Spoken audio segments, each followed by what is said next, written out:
안녕하세요. 네이버 검색 플랫폼 담당하고 있는 한승균입니다.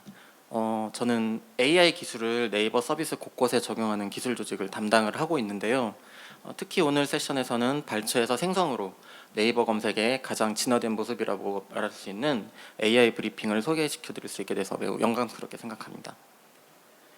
이번 세션에서는 총 3개의 파트로 AI 브리핑에 대해서 소개를 해드릴 텐데요. 우선 저는 처음에 AI 브리핑의 전반적인 개요를 말씀을 드리고 뒤이어 윤주호 신동욱 리더님께서 시스템의 구체적인 모습들을 설명을 해주실 예정입니다. 네, 그럼 우선 첫 번째 파트 시작하겠습니다. 네이버는 늘 사용자에게 적합한 정보를 제공하기 위해 노력을 해왔습니다. 사용자가 검색창에 지리를 입력을 하고 검색 버튼을 눌렀을 때 가장 바라는 정답을 상위에 노출해 주는 것이 이제까지의 지상 과제였고 앞으로도 그럴 것입니다. 이를 위해 검색 품질을 개선하는 작업은 끊임없이 계속되고 있었고요.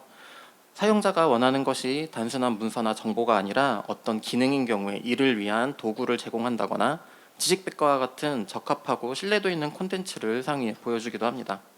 나아가서 웹문서에서 정답을 바로 보여줄 수 있는 지식 스니펫 같은 서비스를 운영하고 있기도 하고요. 하지만 늘 모자란 부분들이 있었습니다. 사용자가 지리를 검색 친화적으로 입력하지 않거나 콘텐츠에서 제공하는 표현과 사용자들이 실제로 이제 검색창에 입력하는 표현이 다른 경우에 검색이 제대로 되지 않을 수도 있죠. 또는 검색이 되더라도 문서들이 파편적인 정보만 제공해서 여러 문서를 찾아봐야 하는 등 사용자에게 다소 아쉬운 정보를 제공하는 경우도 있었습니다. 이러한 도전적인 과제들을 지속적으로 맞닥뜨리고 있을 때 이제 LLM이 등장을 하게 됩니다. 이제 들어오신 분들은 많은 분들이 이미 아시겠지만 트랜스포머 구조가 소개가 되면서 AI는 상당히 비약적으로 발전을 하게 됩니다. 특히 LLM의 등장으로 사용자들의 지리를 파악하고 원하는 정보를 사람이 말하는 것처럼 아주 자연스럽게 제공을 할 수 있게 되었는데요. 다만 이러한 LLM 모델은 모델이 생성될 당시까지의 정보만을 활용할 수 있다는 좀 약간 한계가 있었습니다. 그리고 이를 보완하기 위해 라그라는 개념도 함께 등장을 하게 됩니다. 보시다시피 라그는 사용자 지리에 대한 최신 문서들의 정보들을 컨텍스트로 함께 제공해서 LLM이 새로운 정보를 함께 고려해서 사용자에게 더 정확한 정보를 제공해 줄 수 있게 됩니다. 그렇다면 네이버에는 이제 검색 기술도 있고 AI에 대한 기술도 있습니다. 그래서 이 둘을 조합해서 검색 결과를 요약해 사용자의 지리에 맞는 정답을 자동으로 만들어줄 수 있는 서비스가 가능하겠다는 관점에서 AI 브리핑이 탄생을 하게 되었습니다. AI 브리핑의 전체 구조도를 컨셉추얼하게 간단하게 표현해 보자면 그림과 같습니다. 우선 사용자로부터 지리를 입력을 받고요. 그 지리를 이제 구분을 하게 됩니다. 이 클래시피케이션 단계에서 AI 브리핑을 내보낼 지리인지 아닌지를 우선을 판단하게 되고요. AI 브리핑을 내보낼 지리라면 어떤 모델을 태운 결과를 나갈지가 결정이 되게 됩니다. 이 부분은 뒤에서 동욱님께서 좀 자세하게 설명을 해주실 텐데요. AI 브리핑은 서비스마다의 니즈를 만족시켜주기 위해서 굉장히 다양한 모델을 제공하는 여러 가지 시도를 하고 있습니다. 그리고 AI 브리핑을 내보내기로 결정이 되면은 일종의 캐시 같은 느낌으로 기존에 이미 생성해둔 요약문이 있는지도 함께 검색을 하게 됩니다. 여기에서는 단순한 텍스트 매칭 검색이 아니라 ANN 검색을 함께 수행하기 때문에 의미적으로는 같지만 약간씩 표현이 다른 지리에 대해서도 요약문을 찾을 수 있게 됩니다. 미리 생성해둔 요약문이 없거나 이제 TTL이 지나서 요약문의 생성이 끝났다고 판단이 되면은 요약문의 생성 과정을 이제 시작하게 됩니다. 우선 문서를 가져오기 위해서 네이버에서 운영 중인 모든 버티컬 검색을 통합한 새로운 검색 모델이 탑재된 AI 브리핑 전용 검색 모델이 동작합니다. 여기에서 얻어진 문서들 중에서 지리에 적합하고 요약에 사용하기 좋은 문서들이 선택이 되고요. 이 문서들의 정보를 활용하여 요약문과 그 하단에 제공되는 팔로우 퀘스천을 생성하게 됩니다. 이렇게 생성된 요약문이 밸리데이터 모델까지 통과하게 되면은 그 결과가 사용자에게 제공이 되고 스토리지에 함께 저장이 됩니다.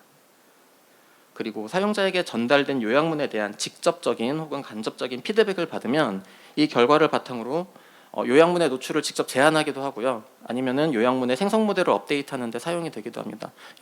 이렇게 자연스럽게 요약문을 업데이트하는 과정에 대해서는 뒤에서 윤주호님께서 좀 더 자세하게 설명을 해주실 예정입니다. 이러한 과정들을 거쳐서 굉장히 다양한 형태의 AI 브리핑을 제공을 하려고 노력을 하고 있는데요. 제일 왼쪽에 있는 화면이 가장 많이 보실 수 있는 기본적인 형태의 AI 브리핑입니다. 질의에 적합한 멀티미디어가 노출이 되고 그 아래에는 검색 결과의 요약문과 요약문 생성에 사용된 출처들이 표시됩니다. 가운데 있는 그림은 문서에서 단답형 정답을 찾을 수 있는 경우에 이를 정답으로 추출해서 보여주는 다이렉트 앤서, 즉 즉답형이 있고요. 그리고 네이버 내 외부적으로 사용되는 콘텐츠에 대한 정보를 요약해서 보여주는 형태도 있습니다. 그리고 이 자료에는 포함되지 못했는데 바로 며칠 전에 건강 관련된 질의라던가 공공기관 정책이나 금융 관련된 일부 질의들에 대한 특화된 AI 브리핑들도 하나씩 선보이고 있습니다. 이렇게 다양한 형태의 AI 브리핑을 올해 3월 말부터 꾸준히 제공하면서 굉장히 가파르게 성장세를 이루었는데요. 주당 AI 브리핑을 경험하시는 사용자 수는 오픈 당시에는 930만 명 정도에서 9월 말까지는 약 2,500만 명 정도로 2배 이상 크게 성장을 했습니다. 이 성장세가 계속되고 있어서 혹시 어제 뉴스를 보신 분들은 아시겠지만 현재는 3천만 명 이상에게 AI 브리핑을 경험하고 계십니다. 그리고 상단 체류 시간도 60% 이상 성장해서 굉장히 많은 분들이 AI 브리핑에 노출이 되었을 때 관심을 가져주시는 것을 확인하고 있고요. 그리고 AI 브리핑이 제공이 되면서 약간 기존의 검색 품질만으로는 다소 아쉬웠던 롱테일 질의들에 대해서도 긍정적인 반응을 좀 많이 이끌어내고 있습니다. 이 롱테일 질의라는 거는 주로 이제 네이버에 어떻게 가지 같은 약간 문장형 질의들을 얘기하는데요. 이러한 롱테일 질의들의 유입량이 역시 80% 이상 크게 성장했습니다. 이것은 이제 사용자분들이 억지로 키워드를 만들지 않고 조금 더 자연스러운 표현으로 검색을 사용할 수 있게 되었다는 점에서 검색을 대하는 방식이 바뀌어가는 아주 고무적인 발전이라고 생각을 합니다. 저는 이제 여기까지 AI 브리핑의 이제 전반적인 소개를 드렸고요. 이제 뒤이어서 윤주호님께서 좀 더 시스템에 대한 자세한 내용 소개드리겠습니다. 감사합니다. 네, 검색 플랫폼 윤주호입니다. 저희 팀은 AI 브리핑과 같은 AI 검색 서비스들, 그 학습 정제 서빙 파이프라인을 설계 구현하고 있고요. 오늘 세션에서는 AI 브리핑의 전체 시스템 디자인을 먼저 소개해드리고, 그리고 아까 승규님께서 말씀드린 것처럼 노출 비율이 가장 높은 기본형의 학습 파이프라인, 그리고 모델러들이 딱히 계속 노력하지 않아도 사용자로부터 계속 모델이 좋아질 수 있는 구조들, 그리고 그 구조들 만들면서 저희가 느꼈던 시행착오들 공유드리고요. 마지막으로는 AI 브리핑 등장 이후에 저희가 처음 목표했던 것들이 실제로 달성됐는지까지 살펴보도록 하겠습니다. 좋은 AI 브리핑 만들기 위해서는 먼저 그냥 프롬프트를 만들면 되겠죠. 이런 거에 대해서 알려줘. 근데 LLM의 한계점들 때문에 생성을 그냥 맡기는 것만으로는 충분하지 않습니다. 그 이유는 LLM의 할루시네이션, 그리고 학습 데이터에 의존한 세신성 부재나 지식의 부재, 그리고 프롬프트 인젝션과 같은 보안 이슈도 있을 수 있고요. 그리고 이미 느리기 때문에 원래 사용자들이 되게 빠르게 경험하고 있던 이제 검색 서비스 관점에서 보면은 사용성 저하도 있을 수 있습니다. 그래서 이런 문제들을 해결하기 위해서 저희는 RAG 철학을 따르고요. 그래서 원래 네이버가 잘하는 검색 서비스를 활용하는데, 네이버의 기존 검색 서비스를 활용하면 또 충분하지 않습니다. 예를 들면은 주민등록증 재발급과 같은 질의를 생각해 보시면 첫 번째 페이지에 주민등록증 발급 페이지가 나오게 됩니다. 그러니까 발급을 위한 어떤 정보를 제공하는 페이지가 아니라 사용자들이 바로 발급을 할 수 있는 페이지로 가기 때문에 기존 검색 기능으로 충분한 질의들도 있지만 충분하지 않은 질의들도 있어요. 그래서 저희가 이제 검색 알고리즘을 살짝 튜닝을 했고요. 그리고 알고리즘 튜닝 전에 더 필요한 작업들이 있는데, 예를 들면은 문서가 굉장히 많으면 많을수록 좋겠죠. 다양한 문서들이. 근데 실제로 검색 사용자분들은 아시겠지만 한 페이지 안에 노출되는 검색 페이지 수가 정해져 있습니다. 대부분. 그래서 저희는 60개까지 늘렸고요. 그리고 본문도 이제 제목 밑에 나오는 본문이 해봤자 이제 몇 줄 안 되는데, 이것도 길면 길수록 LLM이 맥락을 파악하는 데 도움이 되기 때문에 늘리면 늘릴수록 좋겠죠. 그래서 2000바이트 이상의 본문을 사용을 하고요. 그리고 나서 이제 이 본문들, 늘어난 본문들까지 질의와의 유사도를 측정하기 위해서 좀 신규 피처들도 추가를 했습니다. 원래 저희가 잘 하고 있던 질의 문서의 유사도, 그리고 신뢰도 출처, 이런 것들은 당연히 사용을 하고요. 이제 길어진 본문을 위해서 LLM 기반의 이제 모던 버튼을 활용해서 리랭크를 합니다. 이렇게 되면 신뢰도 있는 출처, 그리고 질의와 굉장히 유사도 있는 문서들, 동시에 본문도 되게 길고 아주 많은 문서들까지 고려할 수 있게 되고요. 이제 검색 기능을 만들었으니까 프롬프트를 뭐 완성할 수 있겠죠. 그래서 일단 기본적으로는 그냥 요약을 생성할 수 있는 단계는 됩니다. 근데 여기서 중요한 점은 빠르고 가벼운 LLM이 생성을 해야 이제 가장 첫 번째로 나오는 토큰이 빨리 나오겠죠. 그래야 사용성을 유지할 수 있고. 그래서 아까 제가 맨 처음에 말씀드렸던 거를 생각해 보면은 LLM의 한계점이 뭐 할루시네이션, 뭐 최신성과 지식의 부재, 뭐 프롬프트 인젝션, 이 세 개는 사실 RAG로 해결이 되는 것이고, 근데 사용성이 낮아진다, 너무 느려서 사용성이 낮아진다, 이 점은 좀 가벼운 모델로 대응을 했다, 이렇게 생각하시면 될 것 같아요. 그러면은 앞에 말씀드렸던 네 가지 문제가 대략 해결이 되는 거고요. 근데 또 이제 가벼운 모델의 문제점은 성능이 안 좋다는 거죠. 네. 그래서 그 성능을 끌어올리기 위해서 가장 좀 대중적인 방법인데, 무거운 모델로부터 로라 기반의 SFT를 적용을 했고요. 그래서 큰 모델의 품질을 유지하면서도 실시간 서비스에 적합한 경량 모델을 확보했다라고 할 수 있겠습니다. 그래서 이렇게 확보한 요약 모델로 이제 한정된 컴퓨팅 리소스 안에서 하루에 최대한 많이 어떻게 해야지 서빙할 수 있을까에 대한 문제로 바뀌게 되고요. 그래서 AI 브리핑 서비스를 먼저 좀 소개를 해드리고 조금 전에 이제 말씀드렸던 챌린지를 살펴볼게요. AI 브리핑은 크게 요약하고 FUQ, 팔로우 퀘스천 두 개로 이루어져 있는데, FUQ는 검색 결과에 없는 후속 질의를 계속 이제 사용자한테 제공을 해서 저희가 앞으로 만들려고 하는 생성형 검색 경험을 연속되게 하려는 시도이고요. 그럼 이 두 모델이 병렬로 동작하면서 LLM이 토큰을 생성할 때마다 이제 서버에서 이벤트를 발생시키는 방식으로 실시간 스트리밍을 하게 된다면 서비스의 이제 첫 시작이 됩니다. 그래서 사용자가 첫 토큰까지만 대기를 하면 요약이 완성될 때까지 계속 토큰이 나오게 되고요. 그리고 동시에 FUQ를 돌려놨기 때문에 끝에는 이제 빠른 속도로 FUQ까지 경험을 할 수 있습니다. 그런데 여전히 저희의 목표는 이제 4천만 번 이상의, 하루에 4천만 번 이상의 요약을 제공해야 되는데, 이 파이프라인을 모든 사용자에게 적용한다면 GPU가 이제 굉장히 많이 필요하겠죠. 그래서 어떻게 하면은 좀 더 리소스를 아끼면서 서빙할 수 있을까? 이 문제로 넘어가게 됩니다.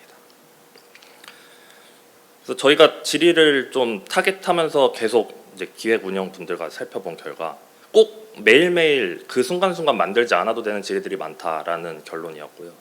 그래서 즉시 생성될 필요가 없는 질의들은 뭐 예를 들면은 최신성이 좀 낮아서 어제의 결과도 충분히 사용자한테 의미가 있다면 그런 질의들은 이제 미리 만들어두는 방식을 적용했습니다. 근데 이렇게 되면은 뭐 그럼에도 불구하고 모든 최신성을 챙길 수는 없기 때문에 저희가 갱신 주기, 뭐 예를 들면 하루에 2번, 뭐 이틀에 1번, 뭐 얘는 일주일에 1번 이런 식으로 정해놓고요. 그 갱신 주기에 맞춰서 한정된 GPU 리소스 안에서 계속해서 결과를 갱신하도록 설계를 했습니다. 네. 그래서 결과적으로 보면은 이제 실시간성, 효율성, 뭐 품질 이렇게 세 개의 균형 있는 특징들을 좀 확보를 했다라고 할 수 있고요. 심지어는 이렇게 오프라인에서 만들게 되면은 꼭 가벼운 모델일 필요도 없습니다. 좀 더 무거운 모델로 뭐 예를 들면은 티처 모델에 가까운 그렇게 아주 무거운 모델로 더 좋은 결과를 만들 수도 있는 거죠. 그럼 이제 앞에서 경량 모델도 확보를 했고 적당히 무거운 중간 모델도 확보를 했고, 그럼 이 두 개를 어떻게 조합을 해야 사용자한테 최대한 많이 빠르게 적용할 수 있을까? 이제 거의 뭐 문제 솔루션이 거의 다 왔는데요. 만약에 이제 미리 만들어둔 결과를 그냥 단순히 캐시처럼 사용한다면 사용자 질의가 사실 같은 의미여도 굉장히 다양한 형태로 들어오기 때문에 굉장히 비효율적일 수 있어요. 예를 들면은 저희는 이제 검색 서비스를 계속 운영을 하다 보니까 로그를 많이 보게 되는데, 뭐 가령 감자국 레시피라고만 해도 감자국 레시피, 감자국 황금 레시피, 감자국 만드는 법, 감자국 만드는 법 알려주세요, 그냥 감자국, 뭐 엄청 많거든요. 같은 의미가. 이런 것들을 대응하기 위해서 다 만들어야 되느냐, 이것도 또한 굉장히 비효율적이죠. 그래서 저희가 이 문제를 해결하기 위해서 질의 아주 짧은 단어들 아니면 뭐 그냥 본문보다는 훨씬 짧은 질의들을 대상으로 버트 모델을 개발을 했고요. 이 모델은 아까 말씀드렸던 같은 의미의 다양한 지리들이 가까운 인베딩 공간에 매핑되도록 학습되었다고 할 수 있습니다. 그래서 사용자가 지리를 입력하면 일정 거리보다 더 가까운 의미를 가진 오프라인 요약 결과가 즉시 제공이 되고요. 그때 만약에 못 찾았다면 GPU 리소스를 보고 실시간으로 요약을 생성을 하게 되는 이제 하이브리드 방식의 검색 시스템을 완성해서 4천만 QC를 완성했다라고 할 수 있습니다.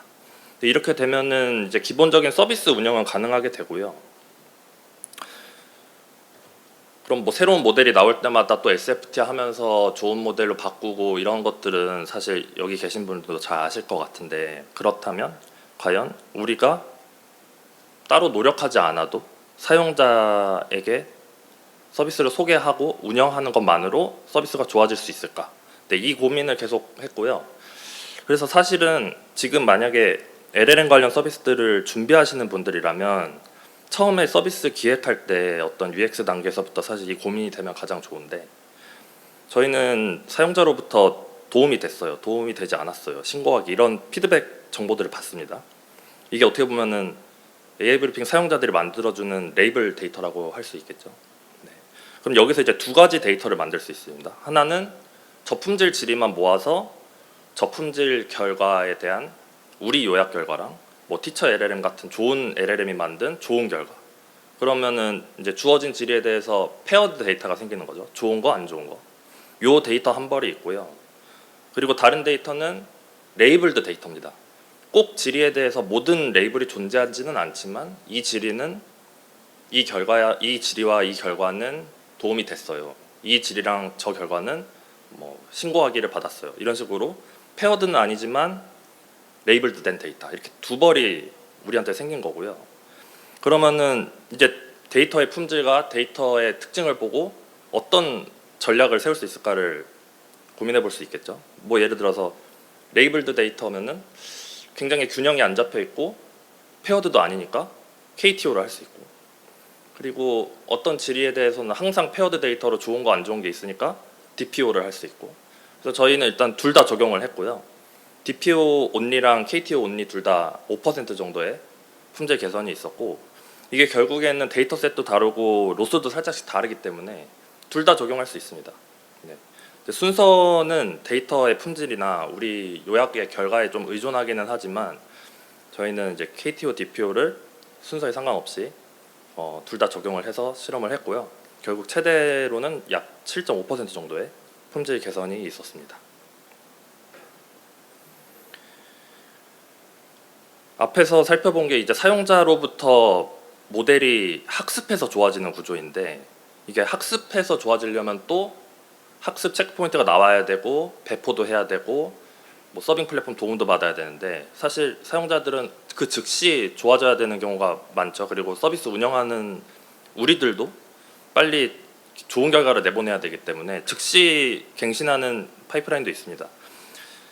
이제 저기 예시를 보시면 1박 2일 시즌5에 대한 정보인데요. 시즌5가 실제로 없는데 있다고 내보낸 적이 있습니다, 저희가. 뭐 LLM의 할루시네이션 같은 그런 문제들 때문에. 근데 요게 이제 사용자로부터 신고를 받거나 아니면 부정 피드백을 받거나 뭐 도움이 안 됐어요 같은 부정 피드백을 받거나 뭐 또는 저희가 오프라인에서 계속 품질 체크를 하는데 뭐 어느 부분에서 LLM 평가용 LLM이 얘는 시즌5가 없는데 있다고 했다 라든지 뭐 이런 시그널이 오면은 저희가 그 LLM이 분석한 원인을 가지고 원래 모델에 다시 갱신하는 파이프라인이 있고요. 그래서 실제로 개선된 결과가 사용자한테 제공이 됩니다.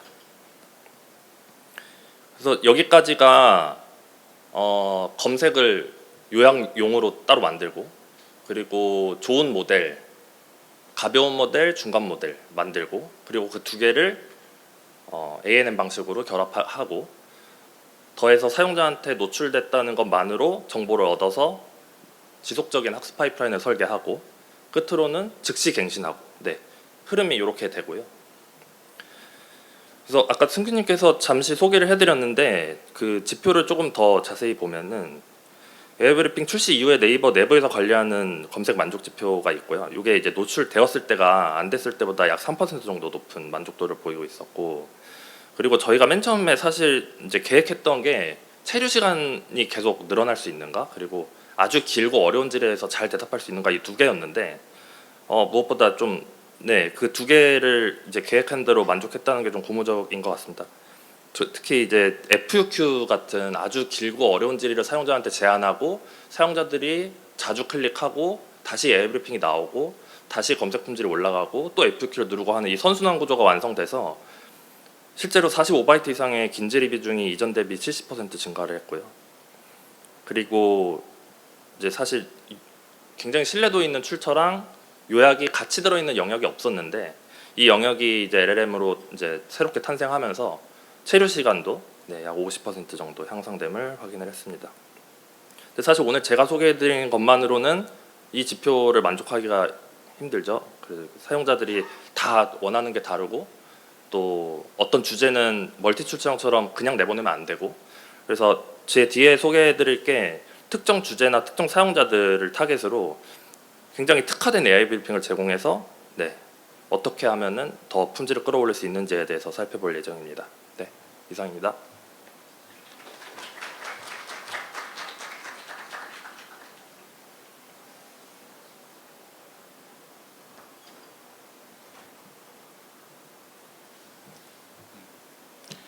안녕하세요. 저는 네이버 검색 플랫폼 신동욱입니다.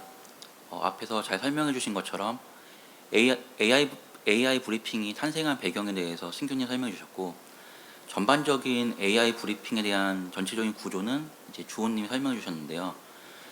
저는 오늘 이제 서비스 특화된 AI 브리핑에 대해서 소개해 드리려고 합니다. 다들 아시겠지만 서비스 특화는 회사의 어떤 방향성 혹은 기획적인 요건에 의해서 기존에 있던 기본적인 그 파이프라인과 프로세스를 해치지 않는 한에서 어느 정도 이제 차별화적인 요소를 만들어내는 것이고, 이런 내용에 대해서 좀 더 상세하게 설명드리도록 하겠습니다. 차별화 시도는 크게 두 가지 목적으로 진행을 하였습니다. 하나는 사용자가 원하는 정보를 검색 결과 상에서 바로 확인 가능하도록 하는 것이었고요. 또 다른 하나는 사용자가 질의에 부합하는 다양한 정보를 한눈에 파악 가능하도록 제공하는 것이었습니다. 우선 왼쪽에 보시면은 이제 설악산 높이 같은 팩토이드 퀘스천은 사실 많은 정보를 요한다기보다는 정말 그 누메릭 밸류, 그냥 딱 그 값만 확인하고 싶은 니즈에 가깝고요. 오른쪽에 있는 지방간 같은 경우는 여러 가지 지방간이 있을 때의 어떤 문제라든지 부작용, 치료 방법 등 다양한 탐색을 원하는 질의일 수 있습니다. 그래서 각각의 니즈에 맞게 차별화를 한 내용들을 이어서 소개드리도록 하겠습니다. 먼저 다이렉트 앤서라고 부르는 유형입니다. 이 유형 같은 경우에는 상단에 지식 그래프를 활용하여 정답을 한눈에 확인 가능하도록 정보를 제공하고요. 하단에 답변의 근거가 되는 요약문을 함께 제공합니다. 이를 통해서 정답에 대한 신뢰를 높이고 사용자가 해당 문서에서 추가적인 정보를 탐색 가능하도록 제공합니다. 또한 중간 영역에 사용자들이 함께 궁금해할 만한 관련 정보를 추천하여 연속적인 검색 흐름을 제공함으로써 사용자 만족도를 높이기 위해 노력하고 있습니다. 실제 질의에 대한 정답 추출 과정은 다음과 같습니다. 우선 질의를 날리지 그래프가 이해하기 쉽도록 서브젝트와 프로퍼티 형태로 변화합니다. 그 다음에 지식 그래프 검색기를 통해서 정답에 해당하는 오브젝트를 찾습니다. 동시에 질의에 대한 검색 결과 상위 문서로부터 정답을 포함하는 스니펫 영역을 발췌한 다음에 MRC 모델을 활용하여 정답 영역을 추출합니다. 앤서 밸리데이션 단계에서는 지식 그래프 검색기를 통해 선택된 오브젝트와 스니펫 추출 과정에서 선택된 정답 영역이 동일한지 체크합니다. 마지막으로 AIB 제너레이션 단계에서는 LLM을 활용하여 발췌된 스니펫을 자연스러운 문장으로 변환하게 되는데요. 이때 원문은 플레인 텍스트, 리스트, 테이블 같은 다양한 형태로 되어 있습니다. 이런 테이블 같은 경우에는 사실상 직답을 확인하기에는 적합하지 않은 형태일 수 있기 때문에 이 테이블에서 사용자가 원하는 정보만을 잘 간결하게 요약해서 문장으로 제공하게 됩니다. 두 번째로는 내용의 풍부성보다는 신뢰도가 중요한 주제도 있습니다. 이 경우에는 다수의 출처를 혼합하지 않고 신뢰도 높은 단일 출처를 기반으로 요약문을 생성하게 됩니다. 이를 위해서 발췌형 추출 기술과 생성 요약 방식을 함께 활용하였습니다. 우선 로버타 기반의 발췌형 추출 모델을 활용하여 질의에 부합하는 본문 영역 내 스니펫을 추출하게 됩니다. 그 이후에 추출한 스니펫과 문서 원문을 함께 사용하여 요약문을 생성하게 됩니다. 이렇게 발췌 방식과 생성 방식을 결합하였을 때 생성 방식만 단독으로 사용했을 때 대비 요약 품질과 성호도 평가, 답변 생성 비율이 모두 증가하는 것을 확인할 수 있었습니다. 두 번째로는 다양한 정보를 한눈에 확인 가능하도록 하기 위해서 시도했던 차별화적인 시도를 설명드리려고 합니다. 기존에 네이버가 보유한 방대한 콘텐츠가 이미 존재하였고 이런 콘텐츠들을 활용해서 정답형 결과를 제공하고 있었습니다. 다만 그 기존 방법만으로는 좀 부족한 점이 있기 때문에 생성 요약을 결합하여 사용자가 다양한 정보를 한눈에 확인 가능하도록 제공하였습니다. 이를 위해서 요약문을 생성할 때 크게 두 가지 요소를 고려해야 했습니다. 첫 번째는 이미 존재하는 다른 컨텐츠와 의미상 잘 어울리도록 기획의 요구사항을 반영한 요약문을 생성하는 것이었고요. 다른 하나는 복잡한 웹페이지의 내용을 잘 분석할 필요가 있었습니다. 특히 뉴스나 블로그 같은 경우에는 문서의 구조 자체가 복잡하지 않지만 이제 정부 기관 사이트나 전문 사이트 같은 경우에는 문서의 구조가 상대적으로 복잡하기 때문에 이런 문서 구조를 잘 파악할 필요가 있었습니다. 이 두 가지와 관련된 도큐먼트 언더스탠딩, AIB 제너레이션에 대해서 설명드리도록 하겠습니다. 먼저 도큐먼트 언더스탠딩 기술의 필요성에 대해 설명드리겠습니다. 다들 잘 아시겠지만 전통적인 레그 방식은 HTML 구조를 플레인 텍스트 변환하여 변환된 플레인 텍스트 내에서 필요한 텍스트 청크만을 가져오는 방식입니다.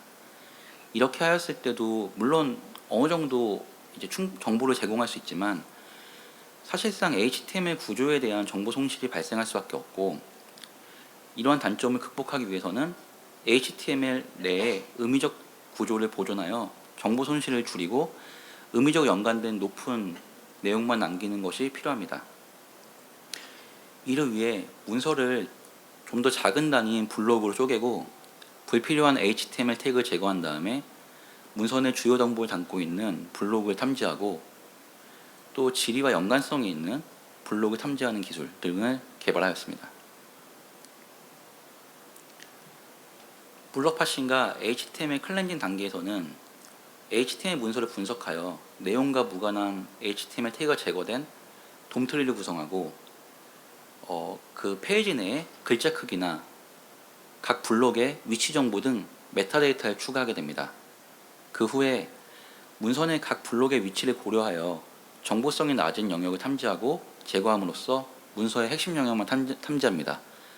예를 들어 왼쪽 화면을 보시면 헤더와 푸터 그리고 사이드바 같은 파란색 점성으로 되어 있는 부분들은 그 블록의 위치 정보를 고려하여 핵심 영역이 아니므로 판단하여 날려버리고 빨간색 영역만 있는 부분만 구조 정보를 활용하여 핵심 블록으로 선택하게 됩니다.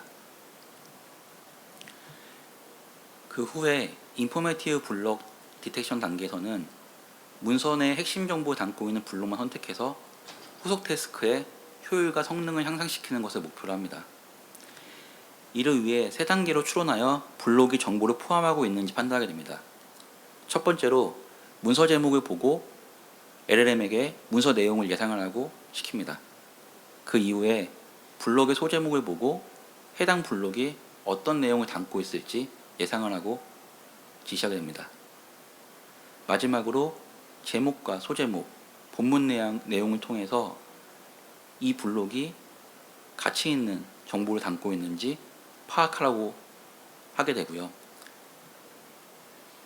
이 단계에서 이제 블록이 정보를 포함하는지 여부를 판단하는 이진 블록을 학습하게 됩니다. 티처 모델에게는 이제 이 블록이 정보를 포함하는지 아닌지에 대한 레이블 정보뿐만 아니라 왜 그렇게 생각했는지 추론 과정까지 함께 유도하도록 하였고요. 스튜던트 모델이 이제 이 레이블과 추론 과정까지 모방하도록 학습을 하게 됩니다. 두 번째로는 answerable block detection입니다. answerable block detection은 문서 내 질문에 대한 정보가 존재하는 블록만 선택하여 요약문 생성 정확도 및 속도 개선에 기여하게 됩니다. 기존에 발췌형 요약을 이용하여 서비스를 하고 있던 지스냅팻이라는 서비스가 있었고요. 이때 구축되어 있는 파지티브 데이터와 네거티브 데이터를 활용하여 LLM이 각 블록이 질의에 대한 정답을 포함하는지 여부를 판단하는 모델을 학습하였습니다. 성능 평가 결과는 다음과 같습니다. 두 가지로 실험을 하였는데요. 첫 번째는 질의에 대해 정확하게 일치하는 정보를 포함하였는가. 두 번째로는 연관성이 있는 정보도 함께 포함하였는가 관점에서 실험을 진행했습니다. 이때 실제 검색 결과에서 보여주는 스니펫 청크와 앞에서 설명드린 인포메이티브 블록, 앤서러블 블록에 대해서 각각 비교를 하였습니다. 첫 번째 표를 보시면 질의에 정확하게 일치하는 정보를 포함하는지 여부를 가지고 실험한 결과입니다. 앤서러블 블록 탐지 결과의 경우에 길이는 스니펫 청크와 유사하고요. 다만 이제 블루 스코어나 루지 스코어가 상대적으로 높은 것을 확인할 수 있었습니다. 앞에서 설명드린 팩토이드 퀘스천 같은 경우에는 명확한 정답이 있기 때문에 사실상 정답이 포함된 블록만 탐지함으로써 정보를 찾는 데는 충분하기 때문에 이런 경우에는 이제 앤서러블 블록 활용이 적합합니다. 두 번째는 정확하게 일치하는 정보와 연관성이 있는 정보를 함께 포함하는지 여부를 실험하였습니다. 인포메이티브 블록 같은 경우에는 문서 내에 핵심 정보를 포함하는지 질의와 무관하게 핵심 정보 포함하는지 탐지하는 어떤 모듈로서 이 경우에는 사실상 이제 길이는 스니펫 청크보다는 다소 길지만 블루 스코어나 루지 스코어가 훨씬 높은 것을 확인할 수 있었고요. 다양한 정보를 내포하는 포괄적인 질의 같은 경우에는 인포메이티브 블록을 활용하는 것이 효과적인 것을 알 수 있었습니다.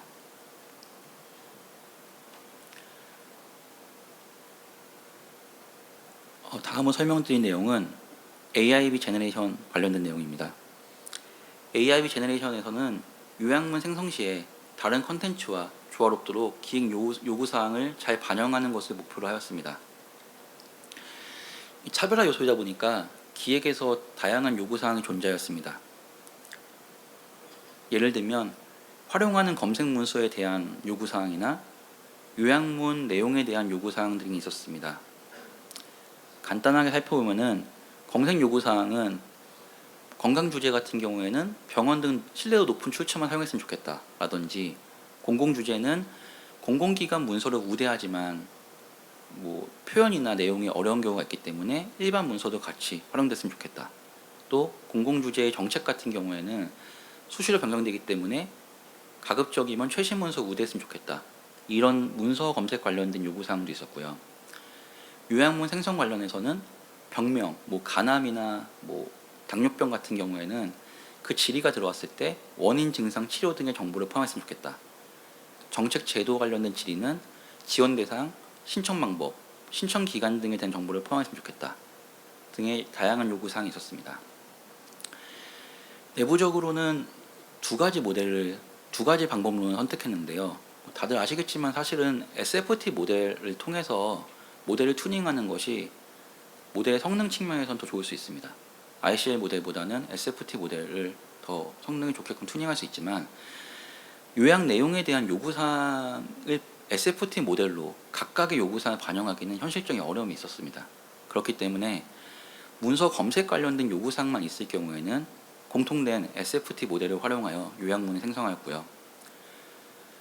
구체적으로 이제 요약문에도 어떤 내용이 들어갔으면 좋겠다 같은 요구사항이 있는 경우에는 ICI 모델을 활용하여 요약문을 생성하였습니다. ICI 모델을 생성한 방식에 대해서 좀 설명드리겠습니다. 실제 생성을 할 때 요약문 생성을 두 단계로 나눠서 생성하였습니다. 그렇게 한 이유는 구체적인 요구사항들이 있었기 때문에 먼저 실제 요약에 사용될 소제목과 참고 문서들을 사전에 계획하게 됩니다. 그래서 이 질의에 대해서는 어떤 소제목에 대해서 실제 레퍼런스에 있는 어떤 문서를 활용해서 요약을 만들라라고 사전 앤서 플래닝을 하고요. 그 다음에 이 계획을 기반으로 실제 요약문을 생성할 때 이 가이드를 참고하여서 요약문을 생성하도록 유도하였습니다. 이렇게 함으로써 각각의 소제목에서 사용할 문서를 명확하게 한정하고, 이를 통해서 사실은 문서가 너무 길어지면은 할루시네이션이 생성될 가능성이 높기 때문에 사용된 문서를 명확하게 한정함으로써 할루시네이션을 조금 더 억제할 수 있었고요. 각각 소제목에 대해서 어떤 것들을 포함해서 요약하라고 유도했기 때문에 조금 더 풍부한 요약문을 생성하는 것을 확인할 수 있었습니다. 두 번째는 좀 특수한 경우인데요. 질의가 포괄적인 경우에 한 번의 검색만으로 충분한 문서를 가져오기 어려웠습니다. 예를 들어서 실제 예시인데요. 한국가스공사라는 질의는 사실상 그 홈페이지를 방문하려는 내비게이셔널 질의일 확률이 높고, 실질적으로 이 질의에 대해서 어떤 걸 요약해야 되는지는 사실상 사람도 쉽진 않습니다. 근데 기획의 요구사항으로서는 주요 사업 분야라든지 한국가스공사의 어떤 동향이라든지 여러 가지 정보를 포함하길 기대하였고, 이런 경우는 한 번의 검색만으로는 사실상 원하는 문서를 다 가져올 수 없었습니다. 그래서 이 경우에는 이 질의와 속성들을 가지고 서브 쿼리를 만들어서 n번의 검색을 하고 n번의 검색 질의에 대해서 1차적으로 요약문을 생성합니다. 그 후에 이때 생성된 요약문과 검색에 요약할 때 사용된 문서들을 가지고 실제 원래 질의에 대한 요약문을 다시 한번 생성함으로써 2차 요약을 하게 되었고요. 이렇게 함으로써 이 다소 포괄적인 질의에 대해서도 다양한 정보를 내포하는 그런 요약문을 생성할 수 있었습니다.